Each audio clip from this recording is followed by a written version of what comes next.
I'm Katie Brantley. I am the Freedom Schools Program Manager for WA-BLOC. I'm really excited to be a part of the Freedom Schools legacy because there is such a richness and a depth to it.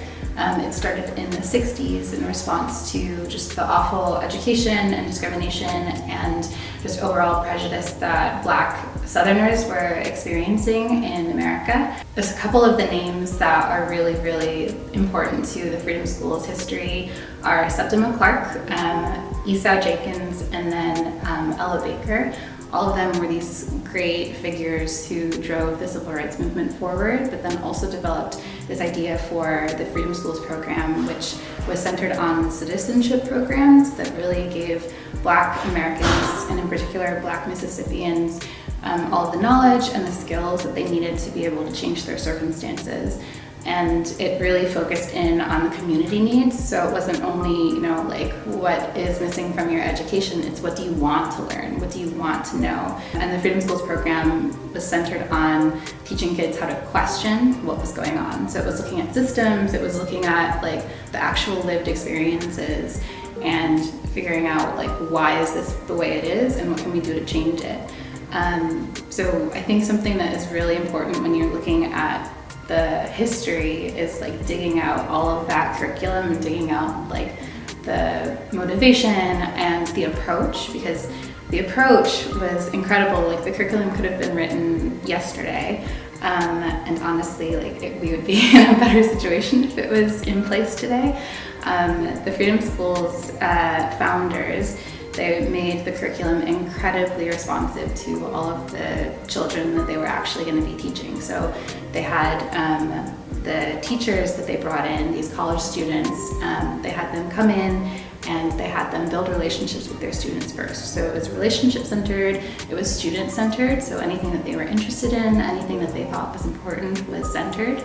They had project-based learning, so they really wanted the kids to be able to think about, okay, like here's this big theory, we're actually going to put it in practice. So they would do canvassing, they would actually like put together these advocacy projects and make sure that people were aware of their rights and the things that were going on in their towns. Yeah, everything was just like so thoughtful and intentional. And it also was super important because they weren't actually being taught these things in the schools. In particular, Black teachers, they would be fired if they were teaching anything that like actually resembled what was going on.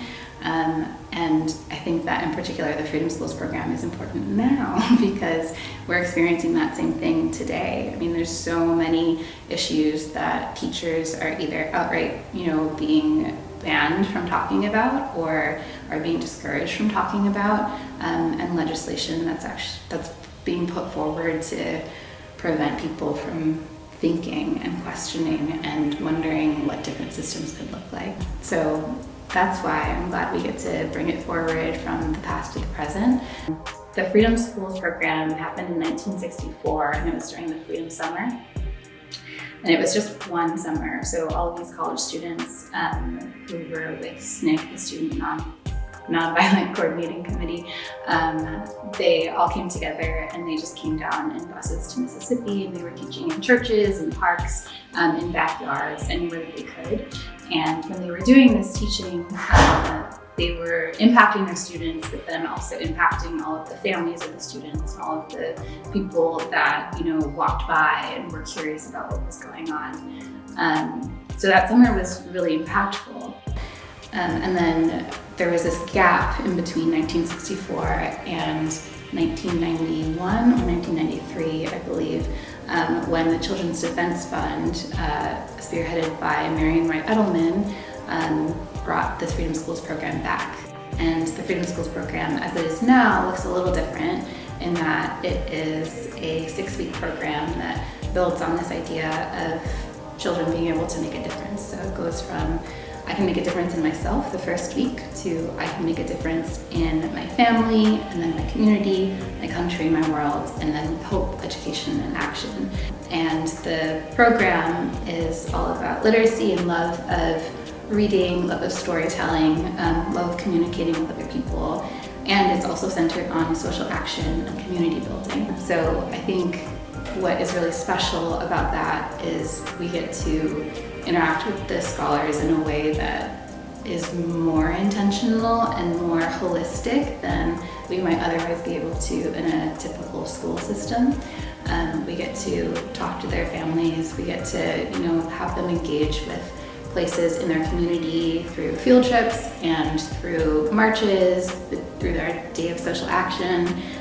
All of these things come together to make it a really inclusive and a really complex way of connecting their lives to what's actually going on in greater scales, and then the things that they're reading in books. What day is it today?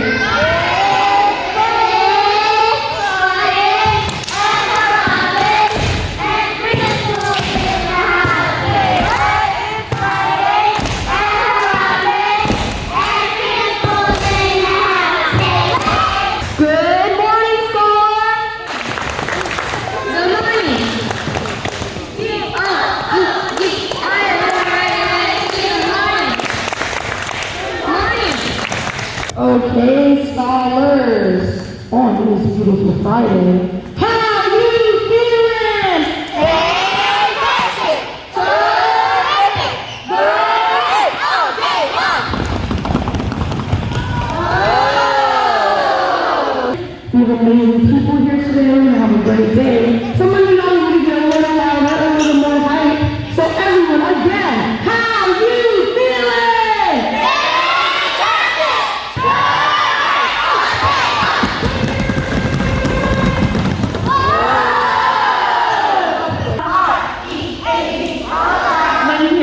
Read aloud. Read aloud. Say read aloud. Read aloud. Say read aloud. Read aloud. Today our real guest is Councilmember Germay. Germay is from South Seattle, so this neighborhood. He has a law degree, and he is the council member for King County. Interesting fact about Germay is that his jump shot in basketball is really nice. Why literacy is important to Germay is that communication and sharing ideas are the way we help each other and live good lives. One thing he wants scholars to know is that you should support one another and be kind, all right? Good morning, everybody. G-O-O-D-M-O-R-I-N-G, good morning. Good morning. I love that. I love that. I want some people to sing that song for me every time I say good morning for the rest of my life. I love it. So how many of you, when you drive around Seattle, do you see people who are living on the street? Homeless people, right? The book is called Evicted, and evicted is what happens when people get kicked out of their home. That's what eviction means. And so this is a book about how to make sure that people stay inside and have a home. What we need most is a housing program for the millions of poor families who are struggling. Every family below a certain income should be qualified for a housing voucher that they could use anywhere they want so that they can pay their rent and have a home to live in. We have the money. We've just made choices about how to spend it. Over the years, lawmakers and council members on both sides of the aisle have restricted housing aid to the poor, but expanded it for rich families. A universal voucher program is one potential policy recommendation. Establishing the basic right for housing in America could be realized in any number of ways and probably should be. Whatever our way out of this mess, one thing is certain. This degree of inequality, this degree of withdrawal of opportunity, this cold denial of basic needs is not justified. No moral code, no piece of scripture or holy teaching can be summoned to defend what we have allowed to happen in this country. That's it. See, I told you it was going to be super short. There are some people, when they drive around and they see people who are living on the street, what they think is, oh my goodness, what is wrong with this person who's living on the street? What did they do wrong in their life? And they blame the person who's living on the street. But this author is saying that's not the right thing to do. We should ask ourselves, what we can all do as a community to make sure that every single person has a home. So that's what this book is about. I wanted to read it to you because I wanted you all to start thinking about not blaming people for the problems that they're going through, for the hardship that they're feeling, but instead, how can we all work together as a community to make sure that every single person has a place to call home?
A little bit louder.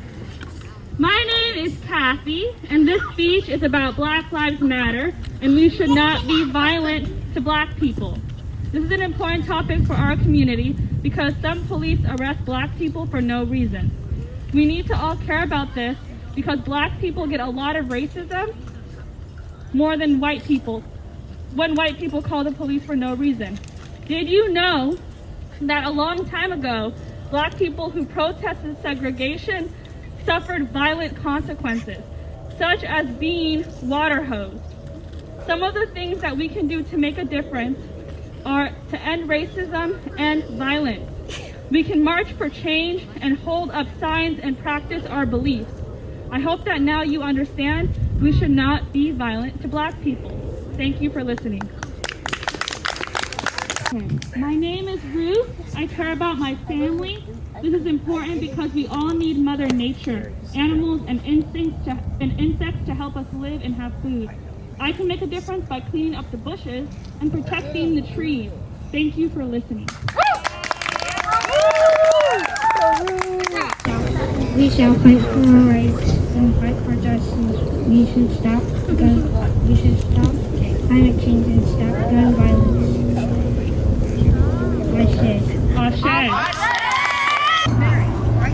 My name is Mary, and I care about Black lives. This is important because I want white and Black people to be together. We can make a difference by telling white and Black people to play together. Thank you for listening.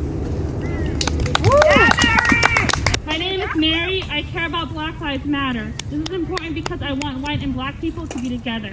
We can make a difference by telling white and Black people to play with each other. Thank you for listening.